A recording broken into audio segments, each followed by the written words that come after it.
السلام علیکم ورحمۃ اللہ وبرکاتہ۔ دوستو، امید کرتا ہوں آپ خیریت سے ہوں گے۔ دوستو، جب بچہ پیدا ہوتا ہے کسی کے یہاں پر تو بڑی خوشی منائی جاتی ہے، اور خاص طور سے اگر لڑکا پیدا ہوتا ہے تو بہت زیادہ خوشی منائی جاتی ہے، لڈو بانٹے جاتے ہیں، اور جب یہ بچہ بیٹھنے لگتا ہے تو اور خوش ہوتے ہیں ماں باپ۔ جب بچہ پہلا قدم رکھتا ہے، چلتا ہے، تو اور بہت زیادہ خوش ہوتے ہیں۔ بڑا ہوتا ہے تو اس کو اسکول میں داخلہ دلاتے ہیں، اس کی اچھی پرورش کرتے ہیں اور بہت خوش ہوتے ہیں۔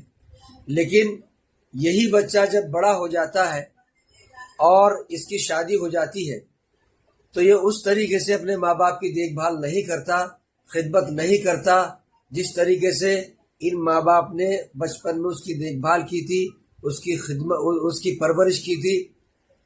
یہ بچہ صرف خود کو، اپنے بچوں کو اور اپنی اہلیہ کو، بیوی کو دیکھنے لگتا ہے، جبکہ حضور اکرم صلی اللہ علیہ وسلم نے ماں باپ کے ادب، احترام اور ان کی خدمت کے لیے بہت سی حدیثیں حضور اکرم صلی اللہ علیہ وسلم کی۔ ایک حدیث ہے جس کا مفہوم یوں ہے کہ تمہارا باپ جنت کے دروازوں میں سے ایک دروازہ ہے، چاہے تو اس کی حفاظت کر، چاہے تو اس کو ضائع کر دے۔